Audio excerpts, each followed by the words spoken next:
Bueno, en esta hermosa mañana es 8 de marzo y vamos a conmemorar, ¿verdad?, en este día, el Día de la Mujer Trabajadora. Y como bien decía Julibet, al ver el calendario litúrgico, no podía dejar de pasar por alto este momento y tocar el texto base que nos está sugiriendo en esta travesía de la vida de Jesús aquí en la tierra para mostrarnos el camino a seguir. Durante los domingos anteriores hemos hablado que Dios quita la ceguera espiritual y que su misericordia nos enseña poco a poco sobre quién es Él y lo que espera de nosotros con paciencia y ternura. Hoy vamos a seguir viendo un ejemplo de esto, de su amor, su paciencia y su constancia para encontrarse con nosotros. Hay dos ideas contracultura que Jesús desea derribar a través del relato que ya hemos leído. Y desde antemano se presentan para que no quede ninguna duda de ello. Cuando hablo de contracultura, es algo que va contra la cultura o lo esperado de su época. Y sorpresivamente, más de 2000 años después, seguimos teniendo la misma situación, invalidando de alguna manera las enseñanzas que nos dio nuestro Señor. Ciertamente está en nuestras manos si aprendemos o no. Recordando que todo lo que nosotros todo lo que a nosotros no le pongamos importancia, de eso Dios nos va a rendir cuentas. Hay dos aspectos, como dije anteriormente, que deseo puntualizar. Primero, es el rechazo de los judíos a los samaritanos y a todo lo que no es judío, pero especialmente en este contexto, pues samaritano. El segundo aspecto, que es contracultura y que Dios, que Jesús a través de sus enseñanzas nos está dirigiendo, y es un rechazo que va en contra de los valores del reino.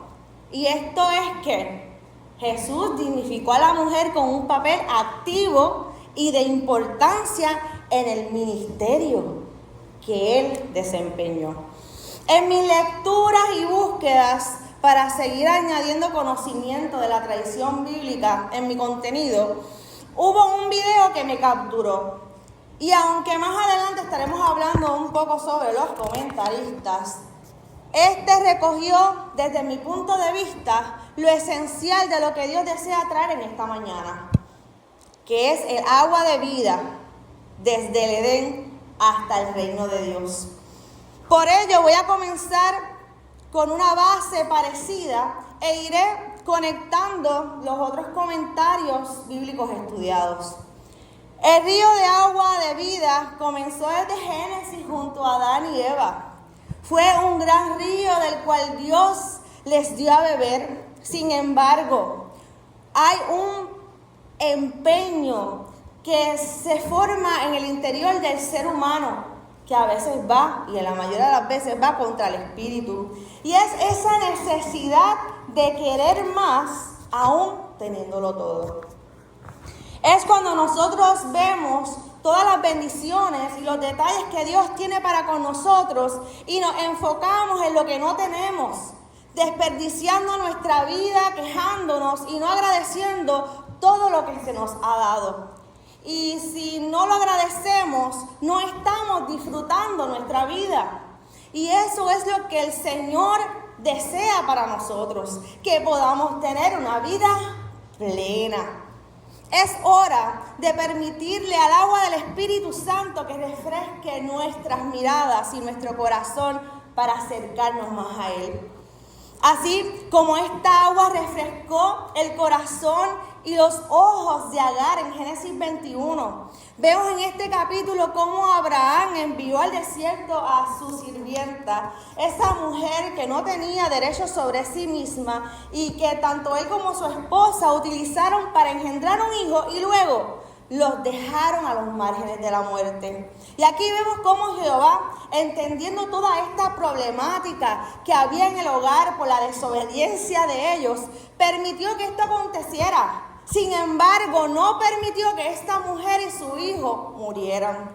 Y cuando más ciega Agar pudo estar, cuando más ciega pudo haberse sentido con esa gran incapacidad de que el sustento de su hijo ya se había acabado, fue que vino Dios a su encuentro. Y Dios le abrió sus ojos. Y ella escuchó: no temas, porque Dios ha oído la voz del muchacho en donde está. Levántate, alza al muchacho y sosténlo con tu mano, porque yo haré de él una gran nación. Entonces Dios le abrió los ojos y vio una fuente de agua, y fue lleno el odre de agua, y dio de beber al muchacho. Continuamos fluyendo por el agua del Espíritu, conectada ahora con el pozo. Hay varios personajes bíblicos que se encuentran en un pozo, al cual yo le llamo el momento de encuentro. Sea una teofanía, ¿verdad? También los encuentros son teofanías, pero también son revelaciones divinas o momentos claves en donde un llamado de Dios llega a un pozo, específicamente en este contexto, y conoce a alguien que cambia su vida. Por dar un ejemplo, se nos presentan los siguientes personajes donde ambas relaciones terminan en un matrimonio, pero comienzan en un pozo.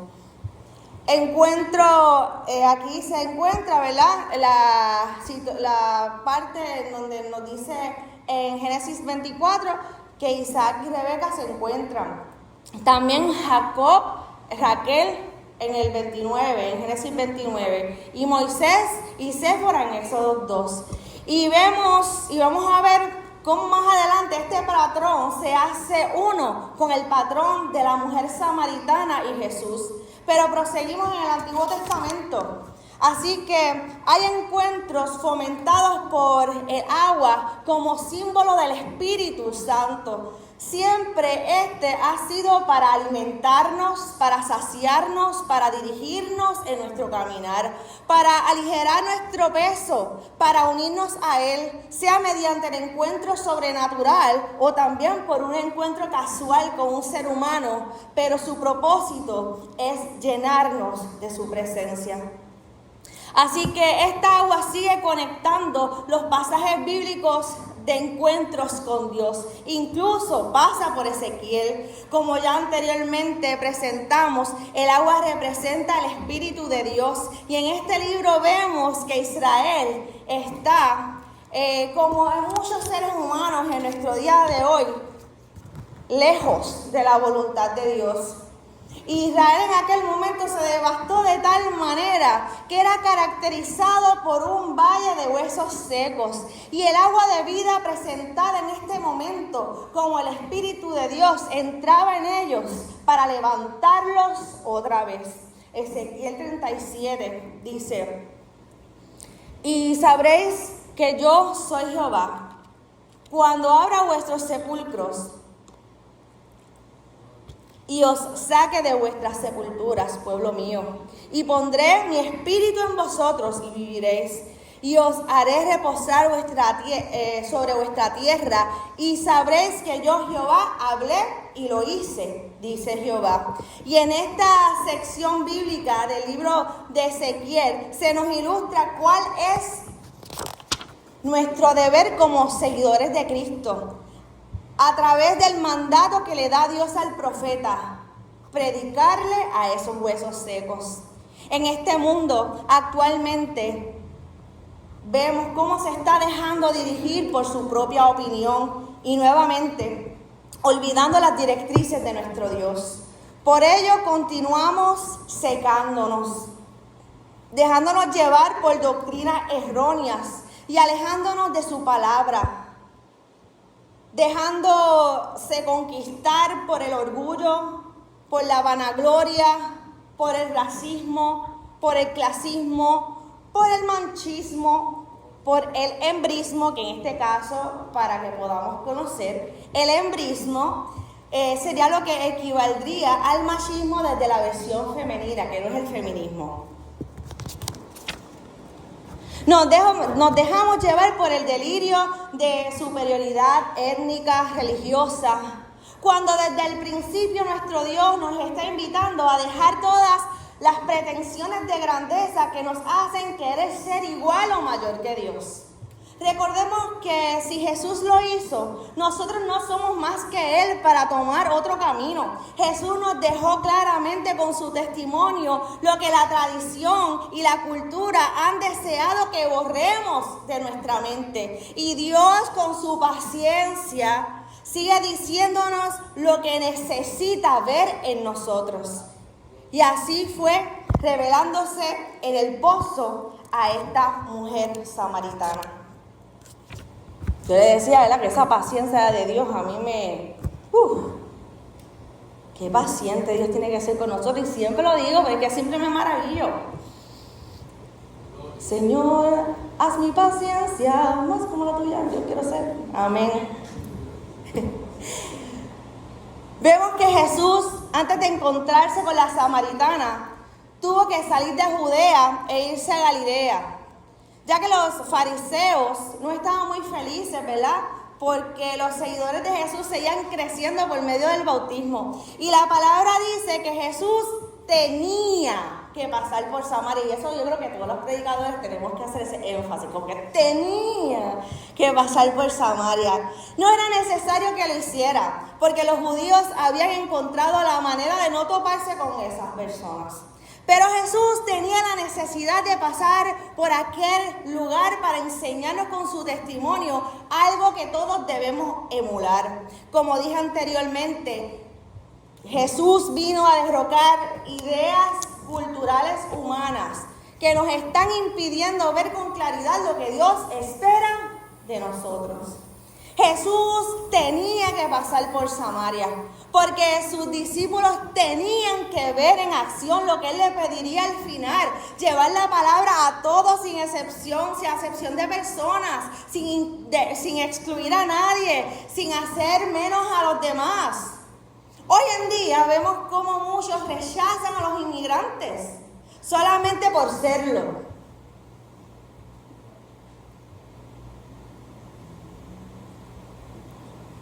Y el rechazo lo estamos tapando con palabras bonitas, ¿verdad? Porque estamos diciendo, sí, los amamos, sí, los queremos, pero en nuestra acción estamos haciendo todo lo contrario.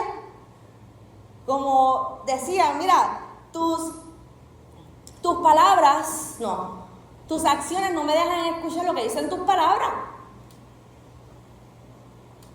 Rechazan a los inmigrantes solamente por serlo, a los negros solamente por su color, a los latinos también. Y el rechazo, como dije, lo estamos tapando con palabras bonitas, pero nuestras acciones hablan más fuertes. Nuestro trato habla más que nuestras palabras.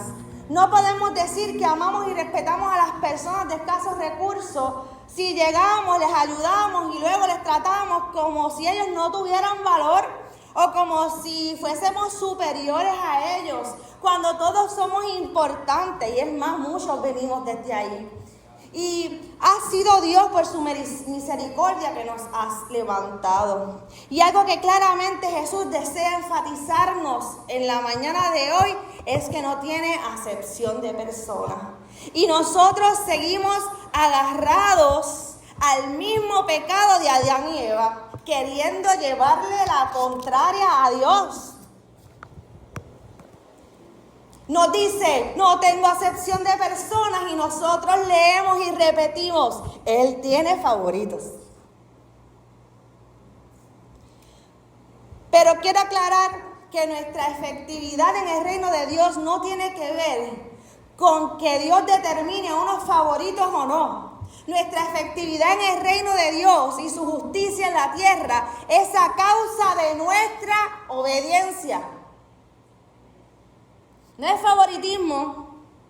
La obediencia trae bendición, aunque muchas veces duela a nuestro espíritu y a nuestra carne.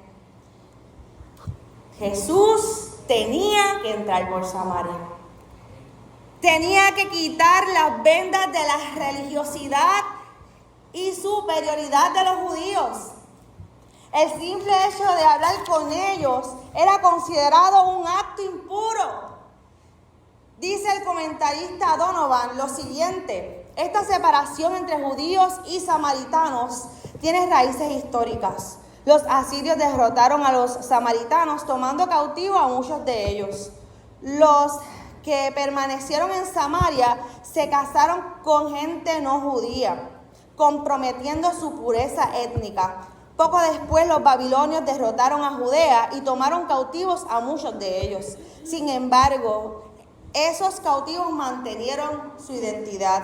Cuando por fin se les permitió volver a Judea, construyeron el templo. Los samaritanos le ofrecieron su ayuda, pero fueron rechazados por su herencia mixta. Más adelante, construyeron su propio templo en el monte Gerizim. Esto dio paso a una continua controversia sobre cuál era el lugar apropiado para adorar. En el año 128 a.C. Se destruyó el templo.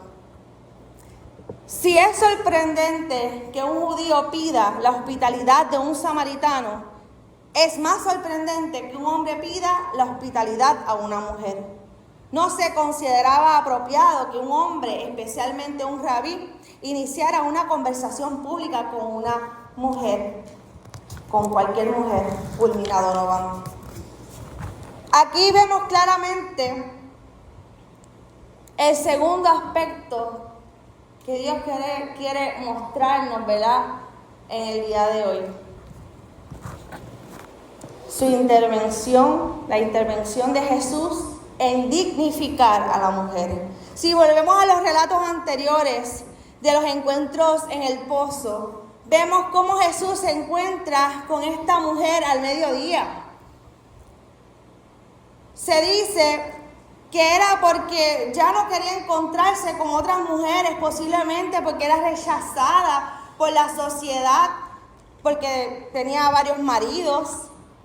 Pero este dato específico podíamos interpretarlo de varias maneras también. Puede ser que haya enviudado varias veces o se haya divorciado, porque en aquel momento las mujeres no tenían la autoridad para decidir si podían continuar con un matrimonio o no. También puede estar relacionado con su situación de mezcla cultural y religiosa, especialmente 5 dioses, que la alejaba del camino real. Y Jesús llega a hacer un pacto con ella. Así como se enlazaron las demás personas de los demás personajes bíblicos en un pozo, así Jesús no solamente le promete a la samaritana, sino al pueblo y al mundo entero que Él estará enlazado con nosotros a través de su agua de vida eterna, que solamente Él proporcionará. Dice el biblista Raymond Brown que el relato de la mujer samaritana fue cuidadosamente construido para mostrar el proceso de llegar a la fe. Como les dije anteriormente, poco a poco Dios tiene esa paciencia para poder ilustrarnos. Sigue diciendo, la mujer pasa de ver a Jesús como un simple judío, luego como profeta y finalmente como el Mesías. Brown respalda este hecho indicando que el diálogo sobre el agua viva simboliza la vida divina o el espíritu que ofrece Jesús. Esta agua que nos invita a beber nos dará para poder saciar nuestra sed al acercarnos a Él. Y será un agua a la cual nosotros estaremos conectados por nuestra propia voluntad hasta la vida eterna. Ahora bien, esto no se queda ahí. Si bien Jesús desafió lo que para los judíos no debía hacerse, ni desde el ámbito de los samaritanos, ni por hablar con la mujer, lo más desafiante fue el resultado de ese encuentro con la samaritana. ¿Y qué fue? Vamos a ver. Una evangelista. Ella llevó a muchos a los pies de Jesús. Una samaritana. Mujer. Llevó estas buenas nuevas. Las ideas humanas que Jesús desea erradicar de nuestras mentes son producto de nuestro orgullo y nuestra necesidad de superioridad, cuando aquí el grande es Dios. Que nuestro empeño de querer ser mejores cristianos, que el orgullo que a veces sentimos y creemos, ¿verdad?, tener, no opaque lo que Dios quiere hacer en nuestra sociedad y en nuestra vida. Jesús dignificó a la mujer samaritana. Jesús dignificó también al samaritano. Jesús es quien nos invita. Jesús es el que nos llama. Es el que se acerca. Nosotros no tenemos en nuestras manos la potestad de excluir a nadie del reino del Señor. Sean samaritanos o sean judíos. O sean, en este caso, judíos o iraníes. Sean indocumentados o documentados. Sean blancos o negros. Sean mujeres o hombres. A sus vidas también Dios les llenó de valor.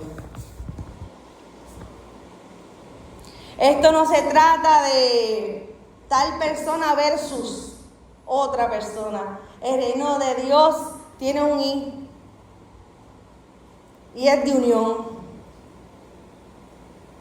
en humildad. En este Día de la Mujer recordamos que desde el mismo ministerio de Jesús, Dios mostró que la mujer no es invisible ni secundaria en su reino. Al contrario, puede ser portadora del mensaje, testigo del encuentro con Dios y canal de salvación para otros. En esta mañana recordemos que el agua viva que Jesús ofreció a aquella mujer sigue fluyendo en cada uno de nosotros, y en especial este día, que es el día que conmemoramos a la mujer trabajadora. También fluye a través de todas esas mujeres que Dios sigue llamando, sigue alimentando, sigue enviando. Y concluyo con esto. No quiero pasar por desapercibida unas palabras que sentí en mi corazón. Y quiero cerrar con esto. Dios va a nuestro encuentro. Fue al encuentro con Agar. Fue al encuentro con la mujer samaritana. Ambas se sentían desoladas por la situación familiar que les agobiaba. Jacob salió huyendo de su hermano por sus malas decisiones. Moisés también salió huyendo. Agobiados llegaron al pozo. Puede ser que hoy tengas una situación que parezca sobrepasar tu entendimiento, que eclipsa tu alegría, y hayas decidido alejarte de la multitud para evitar el desprecio, los dedos señaladores o el que dirán. Hoy Dios te dice: acércate al pozo, déjame sanarte, déjame fortalecerte y devolverte al lugar en el cual debes estar. Mírame. Sabes que he puesto mi mirada sobre ti. pero ¿cuándo pondrás tu mirada sobre mí? Bebe de mi agua, refresca tu sed y sáciate.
Estás viviendo una pesadilla, más quieres elegir entre pastillas, pero ha sido en vano todos tus intentos, pues tengo algo contigo y todavía no es tiempo. Pero escúchame, hoy te quiero decir que la mejor decisión no es dejar de existir. Pero escúchame, hoy te quiero decir que la mejor decisión es decir